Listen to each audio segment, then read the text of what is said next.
Greetings, salutations, respect, and love. I am Scott. You, my dear little children of the corn, you've wandered onto the number 3 prog rock channel on all of YouTube. I am Scott. I will be your host, Kevin. Oh, I don't know about you, man, but I am super excited about today's guests. We were just trying to decide how to pronounce the name of the band. So, Kevin, what did we decide? Well, I asked him because when we introduced the band, because we play a lot of their music, we absolutely love these guys. They hit our sweet spot of crossover prog. So I think, say it correctly as they say in the UK, which is Kyros, not Kyros. So I was happy when I asked him so we don't have to re-record all of our intros. I am such an American because they will forever be Kyros. You know, that's the American twang. Hey, Ian from Rhyme Signatures in the house. I know he wanted to say hello to this band. Today's guest is Kyros, whatever you want to call it. Shelby, Logan, Warren. You got Joey, you got Charlie, you got Robin. The whole band's here, Kevin. We got the whole band. That's pretty awesome. Get them so all. welcome, guys. Welcome to the Prog Corner. I'm super excited. Oh, Kevin's pulled up some artwork. That's the artwork from, look at you guys. Oh, look at us. Fear and Love. That's the new single. It came out like November or something, right? Yeah, it's been a few months now. Yeah, that's crazy. It seems like forever. So for those of you that do not know, this band started out with a different name. I'm terrible with pronunciations, right? I can't even pronounce Kyros. How in the world was I going to pronounce that other monstrosity, synesthesia? Yeah, there we go. Wow, holy cow. Believe in yourself more. Yeah. Yes, I should believe in myself a little bit more. Oh, here we go. Here is the entire discography, minus the EPs and stuff. And Recover is a covers album. That's a clever name, by the way, for a covers album. Thank you. But I've heard them all, Kevin. This is a band like a lot of times we'll have them on, and I've heard like half of their discography, and it's a little wishy-washy sometimes. And they're talking about, that deep track on our third album. I'm like, it's good stuff. No. I know all these records, so I'm. Do you have a favorite, Scott? I was going to say, what's the best one? Oh, I absolutely have a favorite, and that's in part why I am so excited. It's first of all, can we talk about how much I love Mannequin? I don't know why I never reviewed it. I should have reviewed it. It was one of those, I'll do it next week. But there's two things about Mannequin that make it immediately the best thing in your discography so far. First of all, can we talk about that artwork? That album cover is amazing. It's good. Who did that artwork? My girlfriend. No way. Yeah. Seriously? Mm-hmm. Oh, she's a keeper, man. Look at that thing. That's the eye of a genius. That is graphic composition to the nth degree. I could never come up with anything that striking. That image is amazing. And then you get to that incredible first song on the album, Taste the Day. Who wrote that? Miss Joey. That's the Joey one. I wrote that in 1 hour at my girlfriend's house, or her parents' house. Wow. I mean, just immediately, let's go through the track list here real quick. But yeah, it's 2 minutes and 26 seconds of absolute perfection. And then it goes right into Showtime, which just kicks your butt. We're going to listen to Esoterica here in a minute. You Got Technology, Killed the Kids, Part 4. Can we keep that going, or are we done with that? Can we done. We're done with the kids? Quad trilogy. Yeah, the kids are all dead. There's no more kids. Yeah, there's no more kids left. There's no more kids left. No, they're all dead. Yeah. Oh my God! I was wondering what happened to all the children, and it turns out it was Shelby and her gang. Oh, no, it's not us. It's the technology.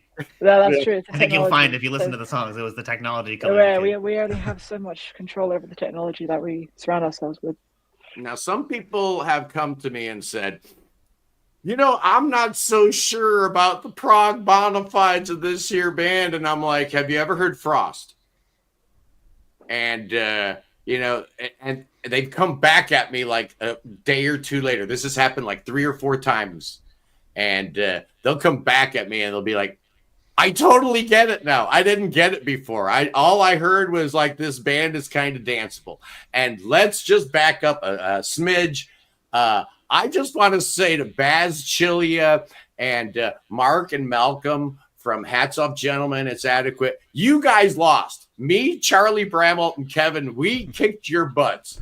Absolutely. We defended the no dancing in Prague position. I'm very proud that we did. We won the day. We absolutely won the war. And then Shelby put something on Instagram the next day. And I'm like, oh, wait a second. This is a band that kind of totally disproves everything I said. I apologize. I was wrong.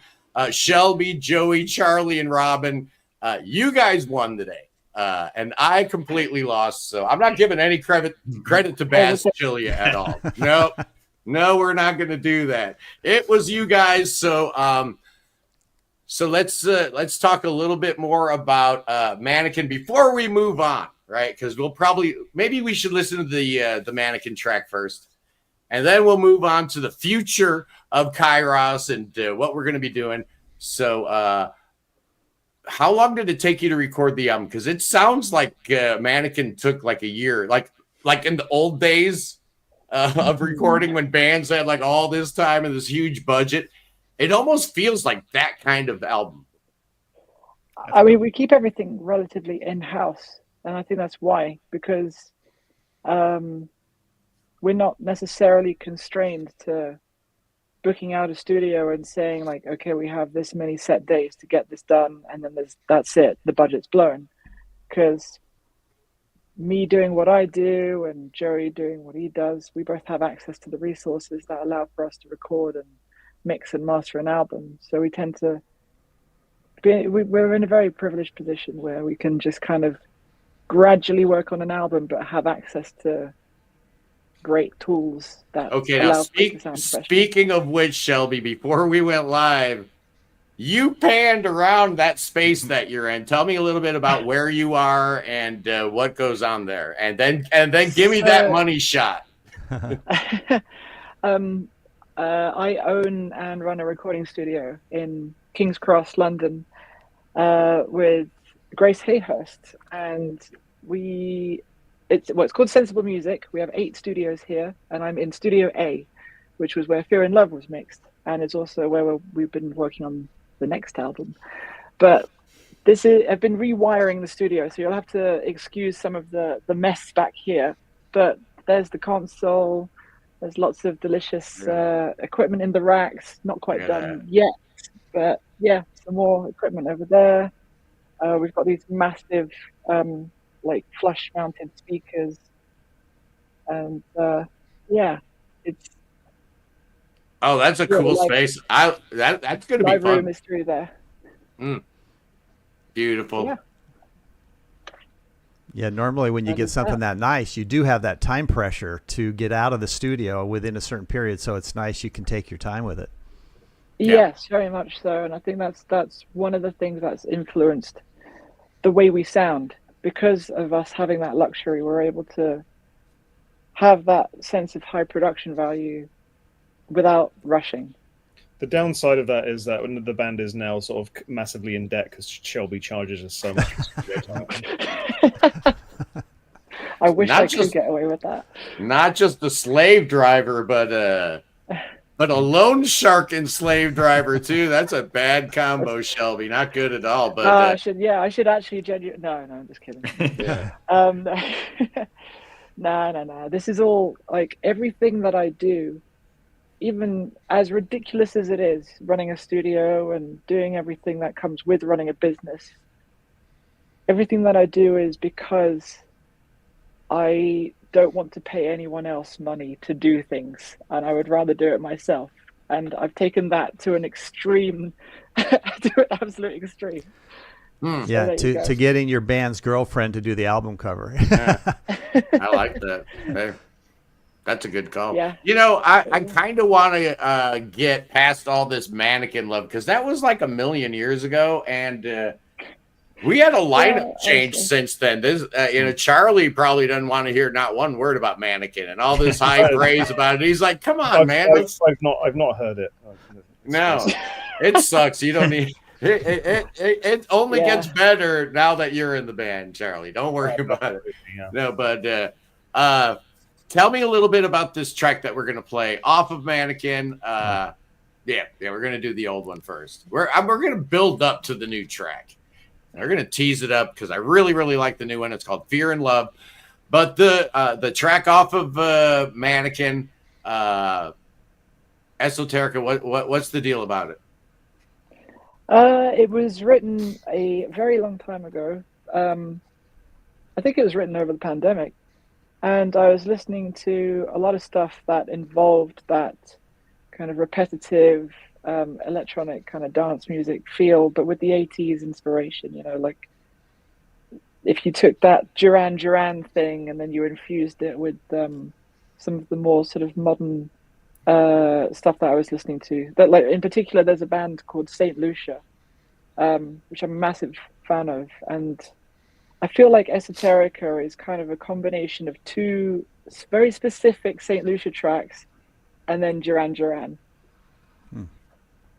I hear it together. I totally hear it. I totally hear Duran Duran.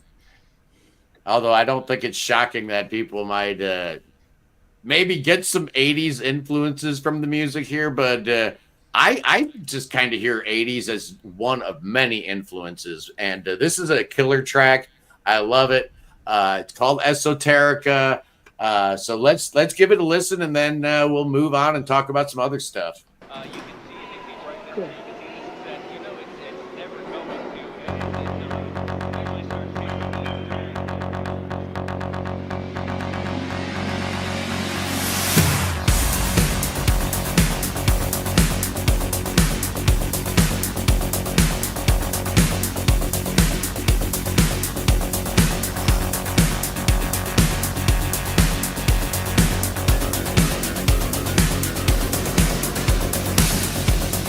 Now there's a groovy proggy cat there.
design. You are the voice inside my mind. You're calling out. You're calling out. You are the final fall from grace. You are the danger I will face. You're calling out. You're calling out.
You are the voice inside my mind. You're calling out. You're calling out. You are the final fall from grace. You are the danger I will face. You're calling out. You're calling out. Save me, I'm losing my life. Save me, I'm losing my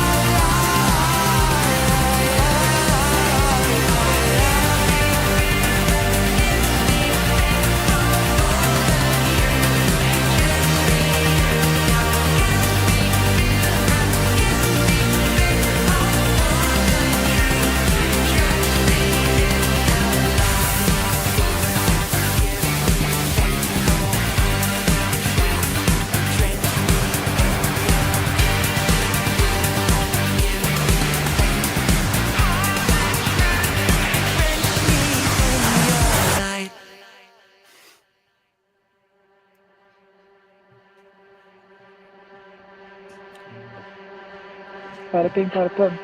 Bada bang, bada boom. You know, one of my favorite things is whenever people are just like, "Oh, it's not really prog, is it?" Yeah, It's that's just not this, it's prog. Come on. So, and then my rebuttal to that is, so what is prog? Yeah. Describe what prog is. Tell me what prog is. You know, because like, if you're about to describe a band to me that fits the description of a very specific thing that maybe harks back to 1973, then that's not within the realms of progressive. Unless it sounds like Yes or Genesis, it's not prog. Well, I say poppycock to that. You know what makes it prog or not, Kevin? It's what I say. And absolutely, I am the ultimate gatekeeper. We all are. We're all our own gatekeepers, right? Every single person's a gatekeeper. I say it's prog, it's prog. People love... Hey, Kevin, progressive folk, for example. Progressive folk. They all get excited about that. There's so much. Progressive can be in country. I've heard progressive country. Sure. But whenever it's progressive popish sounding, then they kind of lose their minds and da-da-da-da. If it has progressive elements, dwee, you know, that dynamic wandering element, it's fine by me, man. I love it. Hey, Kevin, I love it when bands do this because it gives me an excuse to appreciate and be able to enjoy that kind of music, but still not get bored with it. Right. How could you be bored at a Kyros concert? You couldn't be. There's absolutely no way. Lingering in the live chat, Kevin, I haven't mentioned this, but there's a very cool record that just came out. I got it in the mail yesterday. It's none other than Frode Anderson, and the album is called Dark City. And look at this artwork. Dark City. You know what? I'm going to make myself big. I never do this. I never make myself big during a live stream. And it's rude to my guests, but they mailed this album to me. Look at this. It's Norwegian Prague. Big surprise. It's from Norway, but check it out. Wow. Oh. In the corner here, the corner shop. It's the Prog Corner. Oh, cool well, they know how to get on the show. Absolutely. My good buddy Morton did the artwork, so he sent me this album. So I actually listened to it this morning on YouTube. Oh, this is amazing. So thank you so much. This is prog rock right there. You know you've made it when you make people's album covers. How cool is that? If I'm honest, regarding the sort of whether or not it's prog thing, I spend so little of my time thinking about that. Yeah, oh, that's a lie. You know, you spend every waking hour, Charlie. It's a discussion for other people to have, and it's just not interesting. You're an artist, right? You care about the music. Yeah, I mean, we just write music that we want to hear, and whether it sort of fits into that category or not, I mean, it's, you know, to me, that's kind of by the by. We hear this all the time on Prog Radio, where in the comments of the chat room, they'll say, I really like this, but I don't know that it's prog. And I'm like, you should have stopped with that first part. If you really liked it, you really liked it, period. Stop, end of.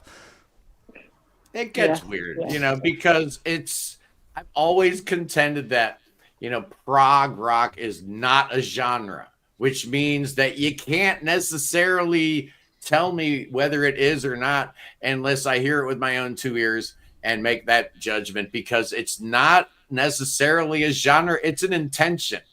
It's a philosophy. It's a way of going about doing your business.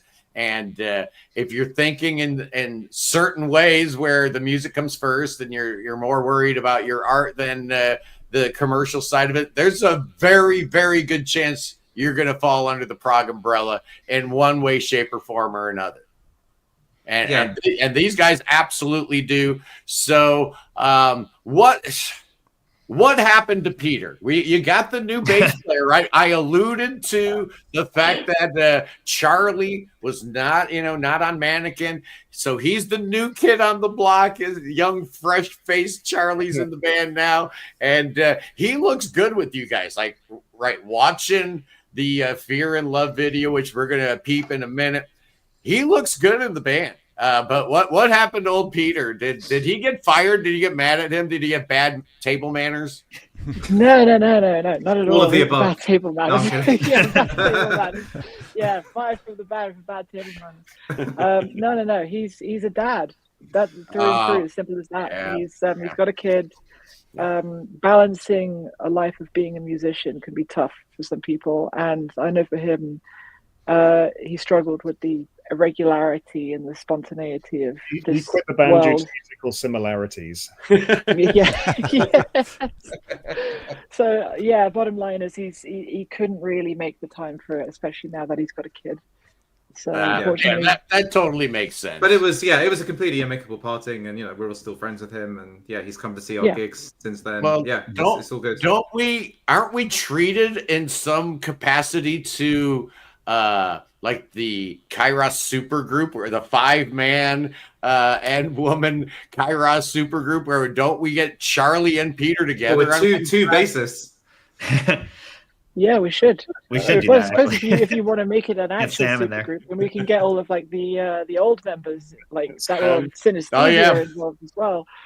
Like do like a yes union in the round. Exactly, but I don't think Joey plays well with the other the earlier guitar players. Probably he'd pull a Steve Howe. He'd be like, "I don't want to play with anybody else. I'm the I'm the one and only guitar player in this band. Just take scissors and just cut all their strings.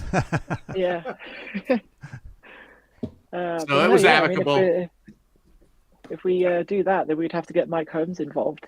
Now that'd be interesting. There you go. Yeah, go all the way back to the beginning. Mm-hmm. So, exactly. Are you guys shopping? Are you looking to get signed? We wouldn't say no. I mean, if there's anyone who's offering, we're in the middle of just focusing on writing. So it's one of those things where if hey, things change quickly. We'll see. Yep. We'll see. And it's also what you want too. It's not like the old days where the dream was to get signed and anything short of that was failure. Now it's like, right? I don't know. Yeah, I mean, obviously it's kind of like, we could do it ourselves. Yeah. It's just one path forward. Doing it yourself and getting into a bad deal.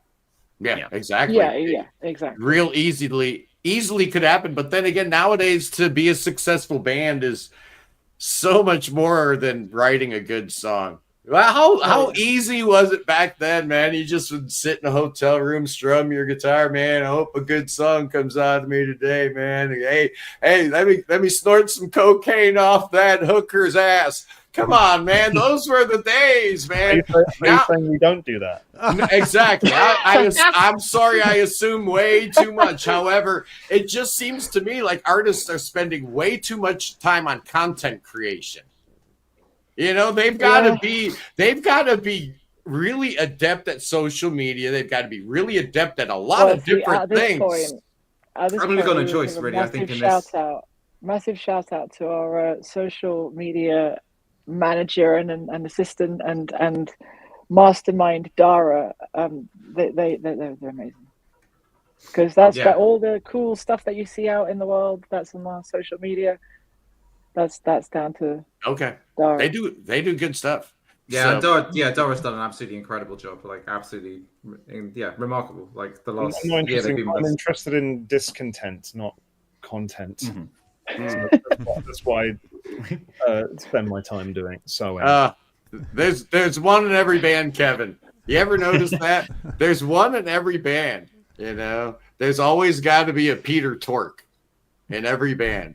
Oh, wait a second. It's always got to be the bass player too. No, so we lose Peter and we get the indomitable Charlie in the band. And you drop this EP that's got this 10-minute masterpiece, which we thought about playing. We talked about it, but people have short attention spans. Let me just tell you something. It's amazing. But the title track is called Fear and Love. So tell me about the writing of that song. You mixed it in the exact same spot that you're sitting, Shelby.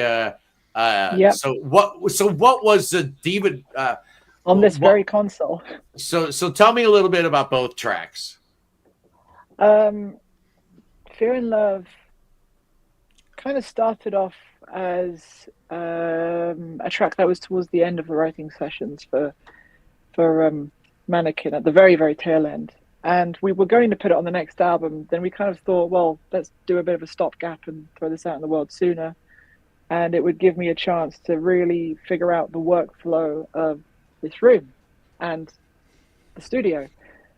And it would give us a chance as a band to figure out how to advance our workflow and how to piece together work. Because we all work remotely, right? We don't really come together as a band and write in a room. That's shocking. Now, I think a lot of people are shocked to hear that it's not like 1972 and everybody would, get it together in the country and rent a farmhouse and spend 3 months together and write and, rehearse your new record. Yeah, no, I mean, with Joey being on the other side of an ocean, it's no farmhouse is big enough. Yeah, exactly. Everyone's busy. Everyone's schedules are not very matched up together as well. I tend to be a bit of a night owl, so I'm basically on another time zone compared to everyone else. But it's we kind of just make it work, and I think figuring out that EP in particular was a chance for us to put it to the test, and I suppose we did, because it came together pretty quickly, relatively speaking. Like Duchess Desire was something. Well, that was a track that was actually originally intended for Mannequin, but at the very last minute, we decided to not put it on Mannequin because we felt like it needed to be its own thing. Yeah. It needed to have its own space to breathe, and it would have been too much for the album, I think. Yeah. So I think just like stylistically, I feel like it's a little bit outside what that album was about, and I think it just needed, it kind of, just a little bit of an outlier. Like Shelby said, it needed its own sort of. Well, and it's 11 minutes long too. Yeah. So yeah. It's kind of albums. It would have been a big chunk of time on that album. It's a big chunk, and albums are like pizza. The balance has to be right. Just because you think you're being nice by putting on all that pepperoni. I hate it when they do that. Oh man, he's a good customer. I'm gonna put the pepperoni. I'm a load Scott up with pepperoni. Don't do it, man. It's all about balance. And if you put too much of anything on a record, it's a problem. Yeah. And maybe Duchess would have been too much of a good thing on that record. It would have thrown the whole balance of Mannequin out of whack. And I think it needed to. Yeah. It's interesting you say that because I think one of the kind of interesting consequences of removing it so late in the game was the track order of the whole album felt completely wrong that we had when Duchess was there, and everything wound up getting shifted around a bit. I'm sure it did. Yeah. Let's face it was my glockenspiel that sealed the deal. That's true. It would not have releasing. Yeah. Worked at all. Here we go. I think. There's something to be said for that track hitting harder, having had a bit more time for people to get to know Mannequin as an album.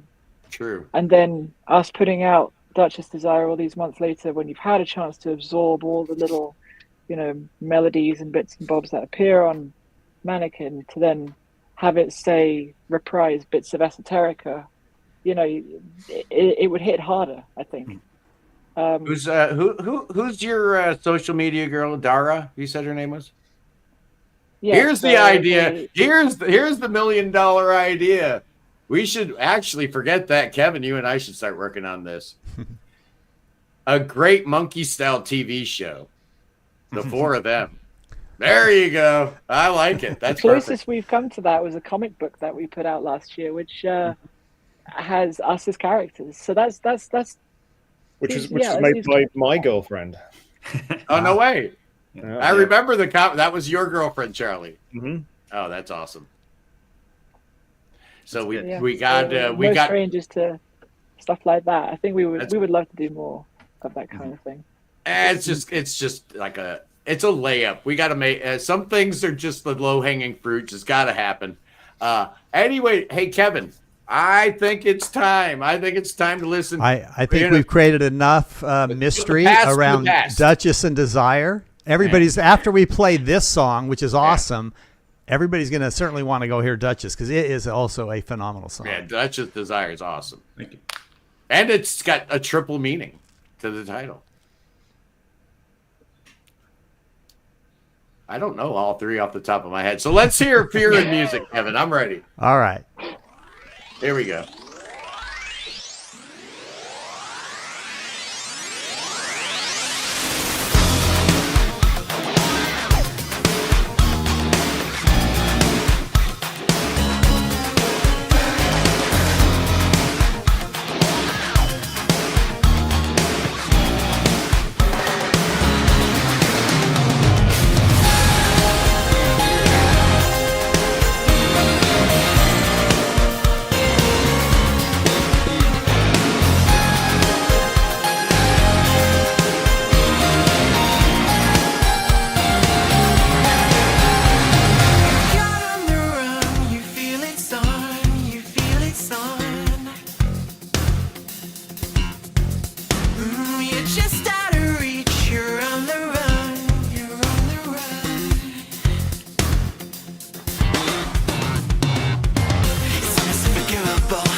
you ever want to see it through?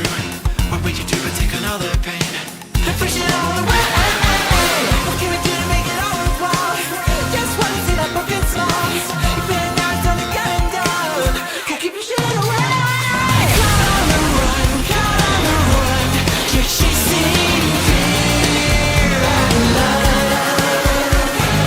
Caught on the run, caught on the run.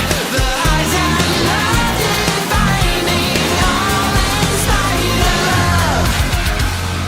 I just don't want to try to convince you of my lies. Don't you try, I say. We'll do it all your way.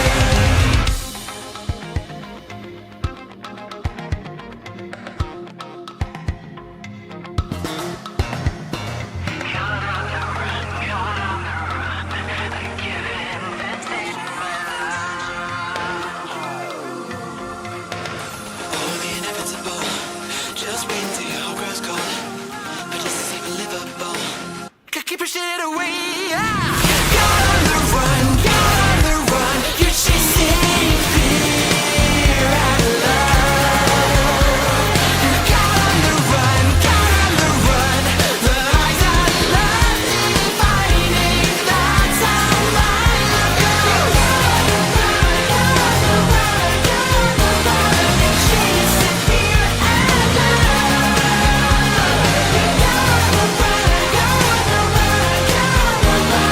Highs and lows, that's how my love goes.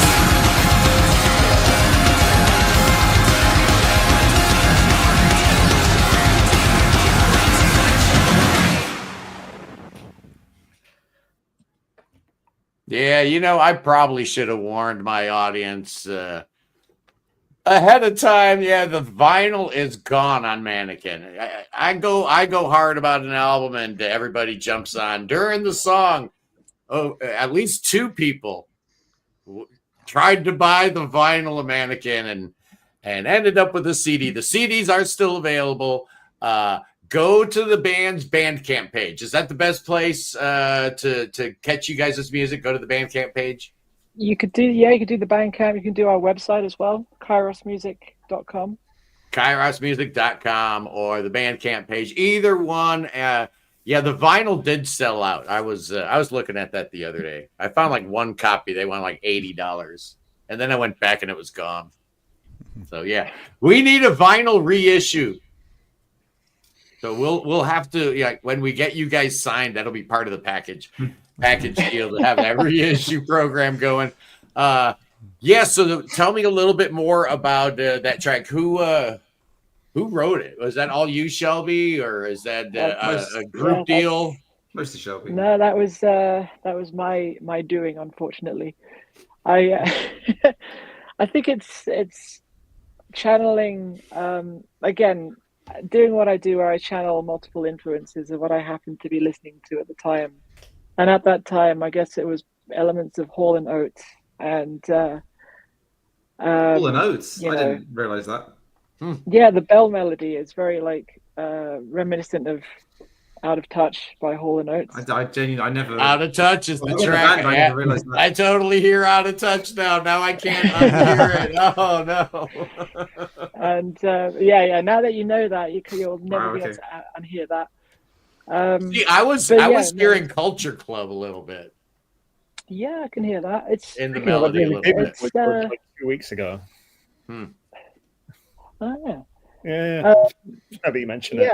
Yeah, I think it was. We're going back many years now, so I'm trying to cast my mind back to there and remember what it was that I was listening. Sorted Pink was another one that we were talking about a lot. Sorted Pink, yeah. Yes. Oh, yeah. So that element of very song based, but with the kind of gentle guitars. There's a lot of the 8 strings, the low chuggy kind of stuff. Infusing that into the 80s pop was something that we really wanted to try. Yeah, so and I think this song, to me, this song represents quite an interesting sort of turning point for us. It's sort of like a point where we've sort of done that a bit. Because I think up until now, we've always had songs, we've had quite poppy sounding songs that draw from sort of the 80s influence. And there's been some songs which have had some quite heavy, almost genty guitar. But I think this song is like a marriage. It's really the first time I think we've managed to really marry the two together. At least this directly, and I think there's going to be more of that going forward. I think if you want almost like a little peek into what may be coming, this song is sort of, at least I think, representative of that. Sort of combination of those two elements of our sounds, and I that's one of my favorite things about this song is I think it's the first time we've really managed to combine the two, and it's done in a real subtle way, right? I mean, if you're not really paying attention, it's like the 80s beat has kind of got your soul and you don't know what's going on, and next thing you know, wait a second, what am I hearing going on? And the whole thing just makes sense. It shouldn't make sense. And is it prog? Is it not prog? Just like the first track we listened to, everybody's going to make that decision at some point in time when they're listening to a song. I mean, is anybody questioning whether or not Tormato was prog? Who cares? It sucked. It didn't matter. I think there are some good songs on that. It just doesn't matter if it's good or not. Is all that matters. And I don't know. Maybe I'm the only one guilty of this, but this is how my brain works, Kevin. If I like something really, really intensely, it's obviously prog. My brain makes it so, right? It just does. I don't understand how that happens. So is Chapel Roan prog? So you're this is prog to me. That's a great album. Actually, you make a very good point because genuinely, there's a lot of pop. Right? There's a lot of pop acts that I listen to that would never call themselves "quote unquote" prog, but they have like very clearly progressive elements, right? I think what makes us guilty of being subject to criticism from prog people is that we started off in prog and then moved towards a more popular thing whilst retaining some of those, retaining the progressive elements. So people are seeing it from that lens, whereas had we come from the other direction, I feel like that would never be questioned. Mm-hmm. Yeah. I see kind of traditional progressive rock as being kind of our roots, because that is sort of where we started at the end of the day. But all right, well, let's you know what, Robin, you opened the door, so let's go down that path a little bit. We'll go. Oh, hold on, I'm getting there's like rebellion in the peanut gallery. Kevin, Jeff Schiff was very upset. Which part are we taking back? The tomato. He's a huge. I thought it was a Chapel Roan. Huge yes guy. I don't mind Tomato. I think it's not the strong. It's probably my least favorite of the 70s albums, but there's still some good stuff on there. I've not heard it. I'm somewhat of a defender. It's a hell of an album cover. It really is, yeah. There's some decent stuff on Tormato. I'm sorry, Jeff. Mea culpa, mea maxima culpa. So, Robin, what did you grow up listening to? Yeah, I mean, so for me, like Yes and Pink Floyd were two of the first bands I was kind of aware of. I mean, my dad was very into that kind of music, so and it's funny how kind of some kids really rebel against their parents' taste. For some reason, I never really did. And that's always that kind of 70s prog. It's definitely a big part of kind of my DNA. And in terms of my drumming style and stuff, I mean, Nick Mason was probably the first drummer I was really aware of. And the Yes drummers, Bill Bruford, Alan White, great, amazing players. Having said that, as a teenager, I had a very eclectic taste as well. So, I listened to some jazz and I listened to actually pop punk, which was big, obviously, in the 2000s. That was sort of part of that was a big part of what I grew up with too, and electronic music. So I like a range of stuff. But then I think progressive rock always had a range of stuff sort of within it. That was kind of the point. I mean, absolutely.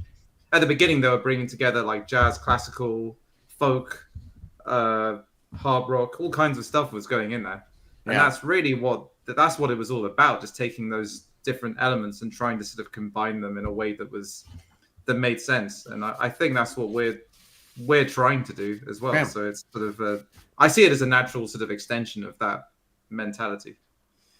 Hey, Joey, unmute yourself and tell me about your early influences. What kind of stuff were you, little kid Joey? What was he listening to? Little kid Joey, first musician he ever got obsessed with was Billy Joel. Thank you. You're awesome. I knew I liked this guy, Kevin. I knew this guy was okay. You know you were rocking the Attila back in 1970. Well, not Attila, but even now I don't really enjoy Attila. But no, it's not a good record. But at least he was trying, right? Yeah, I appreciate it. But have you watched the documentary that just came out? I have not. I was told it's awesome. It's good time. I was told I have to watch it. Yeah, if you're a fan, it's very good. Yeah. After that, it was like Dragon Force was a huge one. They were a band that made me want to play guitar because I heard them and had no idea what I was hearing or how it was possible. Yeah. And then Rush, Dream Theater, all that sort of stuff kind of came in off the back of those two things. Beautiful. Charlie, what were some of your early influences, and how did that help you learn how to play that bass guitar so good? Well, first of all, I didn't start on bass. I started off as classical guitar, electric guitar, then bass, and then that's right, playing all your Soar and your Carcassius, working on your perfect right hand formation. Oh yeah, that's where the bass playing came from, was being There's a big divide between the stuff I was listening to when I was like much younger, and then the stuff I got into in my later teens. So when I was like 10, my favorite band was Aerosmith for whatever reason, which is kind of an outlier in the late 90s. Band. Lots of like old school rock. Iron Maiden.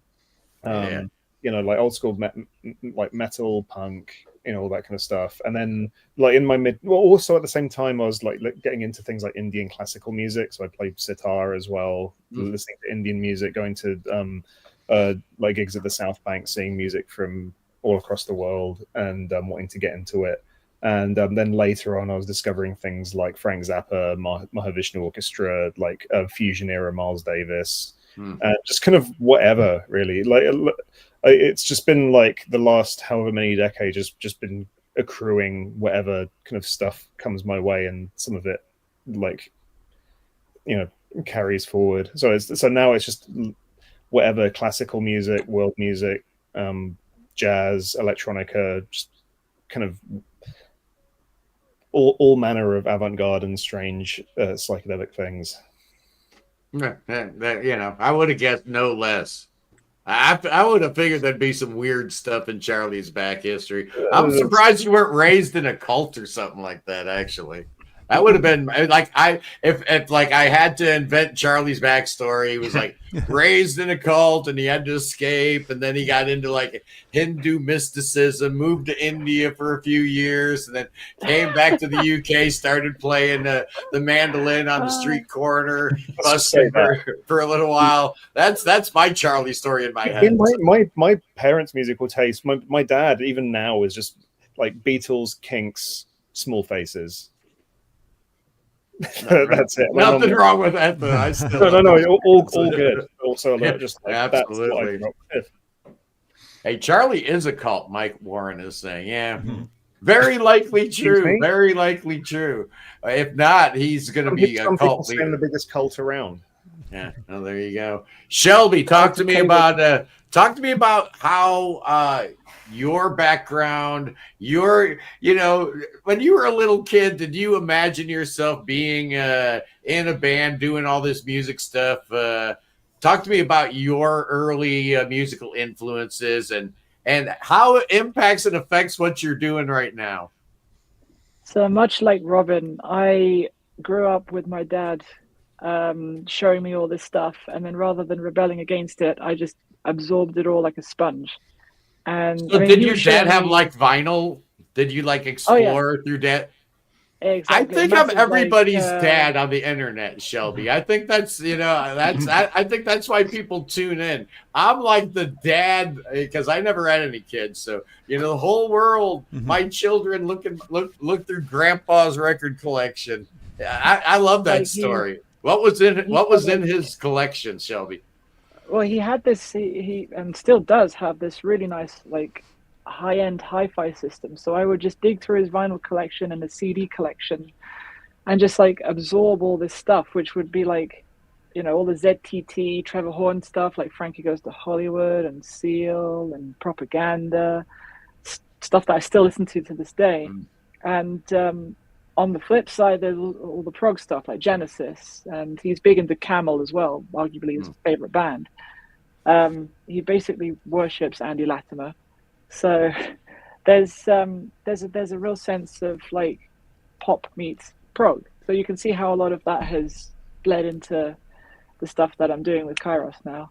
Yeah, Frankie Goes to Hollywood meets Camel. Yeah. All right. Exactly. Why not? Why not? So did you start playing bass or did you start playing keyboards?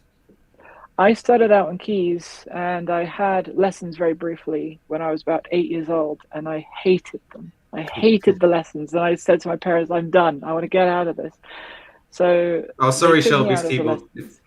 Shelby's keyboard teacher's watching now. Sorry. However, YouTube came about. That good old thing came about, and we were like, I was just like, oh, you know what? There's all these tutorials now, and I can kind of just teach myself on my own terms in my own time.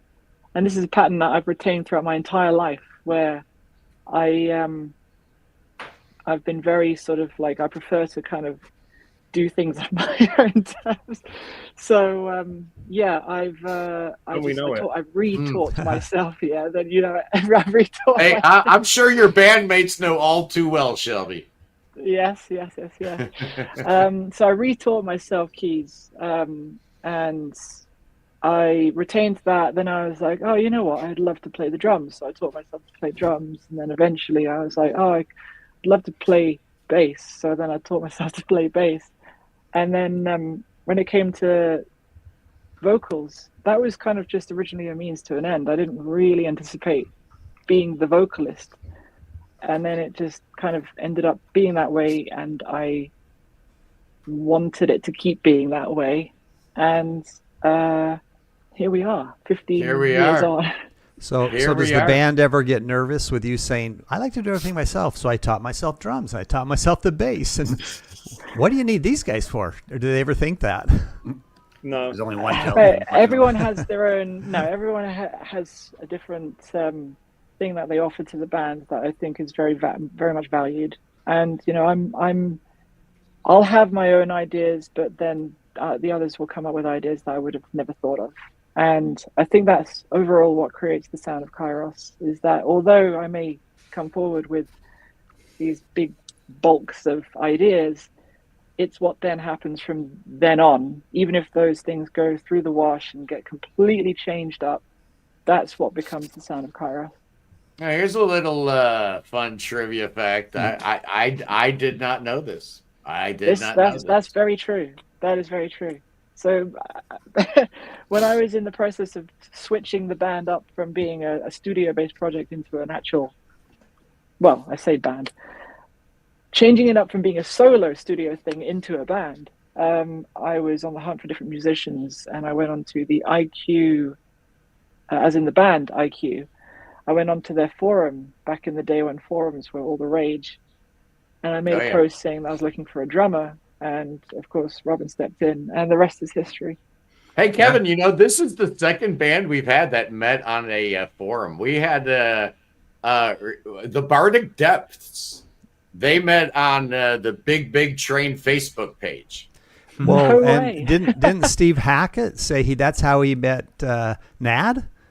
Was on some forum? Yeah. So, and Harry from Asia. Harry Whitley, the new singer from Asia, met and joined Asia primarily because of his putting stuff on Facebook and on Twitter. So, it's a whole new world right now. We have the ability to make all these weird kind of connections that you never think you'd make, because you do these live streams and you're looking at the numbers and you're thinking, we're not reaching that many people. And then you check it next week. It's like 1,000 people watched it. About 75-80%. Of our views on these live streams are after the fact. So if you're watching it live, we definitely appreciate you guys. I try to keep track of everything going on in the peanut gallery to keep you guys a part of the whole thing. Because if you're watching it live, you're not getting the ads. But, you'll probably get a whole bunch of ads after the fact. Because even if I don't monetize it, which I won't monetize this one because we've got, 2 songs that we played here. So I'm not going to get any money from this one, but my gift to the world. You're welcome, world. But you don't want to see ads, so I encourage you every Sunday. We do this every Sunday, Kevin. It's amazing people still haven't caught on that we do the live stream each and every Sunday, 11 a.m. I know it was early for you, Joey. Yikes. I forgot you were a West Coaster, man. Getting up at 8 a.m. just to talk to little old me makes me feel really special. Thank you, guys. So what's going on in the near future with Kyros? What is the big plan on world domination? Because you guys are too good to just be sitting on your hands waiting for something to happen. We're going to make it happen. We're going to start some fires. We're going to get you guys where you want to be. What's the next step, and how can we help? Well, we're going to keep putting out music. We're going to keep doing what we do, and we're going to have fun doing it. And slowly, bit by bit, we're finding us. A massive pile of new material to gradually work on. Nice. Because now the band has 3 writers. That's true. That's true. Oh. Yeah, so Charlie contributes ideas as well. So we've gone from just myself and Joey to Charlie infusing a whole new dimension. And yeah, so that's where we are right now, sifting through all of the ideas, figuring out how to piece it all together. And there's a lot of exciting stuff there. We can't wait. I got a user I have to put in timeout. I don't know if you were looking. That's why I pay attention here to the something about Western values or something. That's all. I don't need to read anymore. You're barking up the wrong tree, man. This is the Prog Corner. We talk about I do not music. value such Wests. Hey, I'm the most American guy you will ever meet in the world, right? I am Mr. Boomer. Me and Kevin are as white can be, but we don't stand for that nonsense around here. No trolls allowed. We said goodbye to the troll. Absolutely, we did. Sorry, I didn't catch that fast enough. I'm usually a little quicker on the draw there, but so going to keep making music, going to keep the quest for world domination. And any live dates on the schedule? Just the one. Right now, focusing on writing. That's the main thing. Because in the past, we've been guilty of having a tour get in the way of when we're trying to write a thing, and it's split things up in terms of being able to focus. So the one date we have is October at Prog Power Europe in the Netherlands. Oh, you're going to be at Prog Power. Mm-hmm. Yeah. Yeah. Oh, sweet. That's always good. We're working on dates for next year, as well as new material. So lots of stuff bubbling under the surface. Absolutely. Well, I would definitely wanted to have you guys on to settle once and for all whether or not dancing was allowed in Prague, because honestly, Kevin, you and I won, but we won the battle, but we lost the war. Shelby, Robin, Joey, and Charlie, I accede. I acquiesce.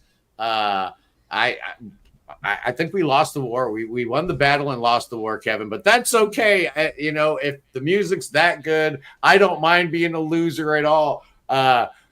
Everybody knows we're the number 3 prog rock channel on YouTube. So how can we be anything but winners around here? Who's number 1 and number 2? I have to. Yeah. This is now the second time that this has been mentioned. According to ChatGPT, the Sea of Tranquility, hosted by the despicable Pete Pardo. No, he's awesome. He's amazing. And classic album reviews. Andy Edwards calls him the Fisherman. He's at classic album reviews. His name's Barry Robinson, and he has no hair, but he's amazing. He's oftentimes you gotta get found that in chat. in there. A noteworthy, yes. Yeah, those are the 2 that are ahead of me. I don't know how that happened. But when I asked ChatGPT if I'm an independent artist and I've come out with a new vinyl record, who's the first person who should I send it to? You were number 1, or no, Pete was number 1, and you were number 2. You did beat. You moved to number 2 when you were asked that. Okay, I'll take number 2. That sounds a whole lot better. Hey, Kevin, what's going on with your not 1, not 2, but 3 radio stations you've got going? That's a lot. You've only got 2 hands. How do you do 3 radio stations? We manage. We added a 3rd one, which is progressive metal. I will correct myself. I said it was Unifon that Nad met that guy. That's right. So Nad had never recorded anything. He meets in a Genesis forum with the guy. They do Uniform, and then Steve hears that and calls him up and says, the American Steve the American guy who calls himself Bonamici. I wonder if he talks like in a fake Italian accent. My name is Bonamici. He's from Cleveland. The heck. But we digress. We were talking about Uniform and Nad. The other thing I'll throw in here, Scott, is people who aren't familiar with this band, they should also check out their previous library. They got that Vox Humana album, which is, I think, amazing. The second album of that it's a two disc album. So if you weren't even into this stuff, which I think is great, don't check out their other stuff as well. I've heard them all. I like them all. I even like the Covers album. I think the Covers album is super cool. Yeah, me too. That's a fun record. So ladies and gentlemen, we've got Shelby, Robin, Joey, and Charlie, none other than the great Kyros. Thank you so much for joining us. Boys and girls, next Sunday. I told you we do this each and every Sunday. And we do. And we're not going to let you down. Oh, no, the great content continues next Sunday, boys and girls. Perhaps you've heard of a little duo out of Canada that sound, people were saying they sounded like Rush. Have you ever heard of Crownlands, Kevin? Oh, yeah, haven't you? Oh, we got Crownlands. And trust me, when they hear the new album, the Rush is gone. You're not going to believe what Crownlands just dropped. Okay, they were signed to Universal. We made a big deal about them getting signed to Inside Out. I think we buried the lead. They got fired from Universal, I guess, right? Isn't that what that means? I mean, we were celebrating. Oh, congratulations on getting signed to Inside Out. I just realized that just means, I think that's a good example of just how insular we are as the prog community. It's like, oh, that band was signed to Universal. Oh, you're an Inside Out now. Oh, yeah. Exactly right. Yeah. Oh, the average prog community I love what they're doing.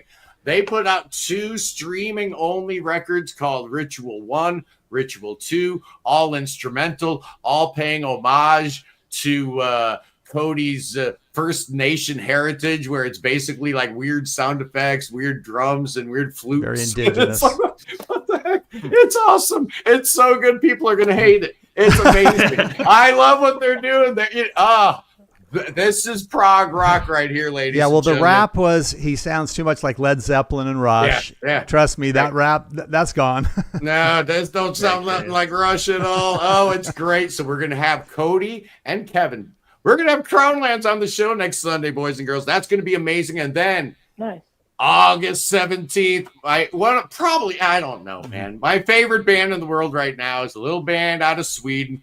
They're called Ritual. They had my favorite album of 2024, The Story of Mr. Bog Part 1. They're a Swedish band signed to a Norwegian label. They're on Charisma, and Charisma's doing the right thing, because the one album in the history of mankind that was not released on vinyl, that was begging for it so bad, was the 2007 masterpiece, the Hemulic Voluntary Band. Oh, and finally, after 18 years, the long wait is over. Charisma is reissuing the Hemulic Voluntary Band on vinyl. Finally, to celebrate this momentous occasion in my life, I'm excited. In case you haven't been able to notice, we're going to have Patrick and Frederick from Ritual on the show, talking about Swedish prog, talking about Ritual, talking about the Hemulic Voluntary Band, The Story of Mr. Bog, Volume 1. And Volume 2 has got to be coming out pretty soon. So I'm super excited about that. So that's the next couple weeks on the show. Join me either tomorrow or Tuesday, whenever I feel like it. I'm going to be looking at the top 25 albums of the 80s. I did the 70s last week. Did you see that episode, Kevin? It's on my to-do list. Oh, okay. I took the top 25 albums of the 70s based on sales. And I just kind of went through them, and I talked about them and how much I hated them or liked them in some cases. There was some pretty good stuff in the 70s.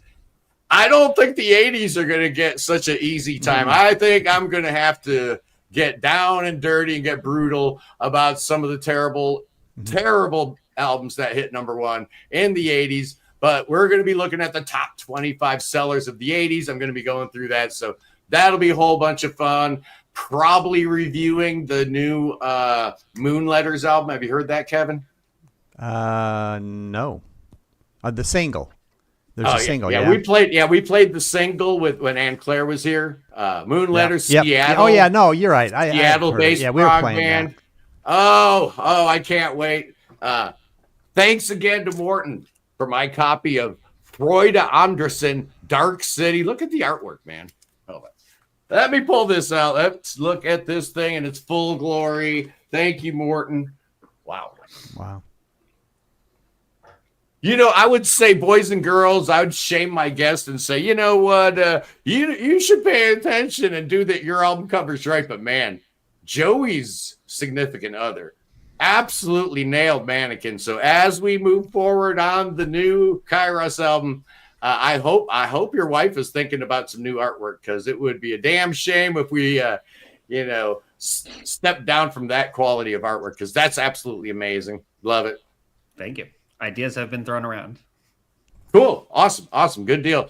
Hey, thank you, Charlie. Thank you, Robin, Joey, Shelby. We're going to make you stars. That's our game plan. That's what we do. Every day I wake up and I say, how can I get this much closer to world domination? And that's what we do around here. Thank you, boys and girls. I love you. Peace in the Middle East. Free Tibet. Free Ukraine. Free your mind. Free beer. Free Willie. God save the king. Oh, no. Oh, save King Chucky. Oh, Chucky needs some saving. Oh, yeah, he does, boys and girls. Oh, yeah. Bring him to Ohio. Bring that boy to Ohio. Oh, yeah. We got spells and incantations. I wish I had this bring him over here where we got our prayer warriors working 24/7. Hey, there's the king. Oh, where's the king? The king's right here. He's got the snakes. Oh, no, look out, Kevin. Here come the snakes. Oh, the snakes are going to get you. Oh, yeah, I love you guys. I'll see you next week. Peace.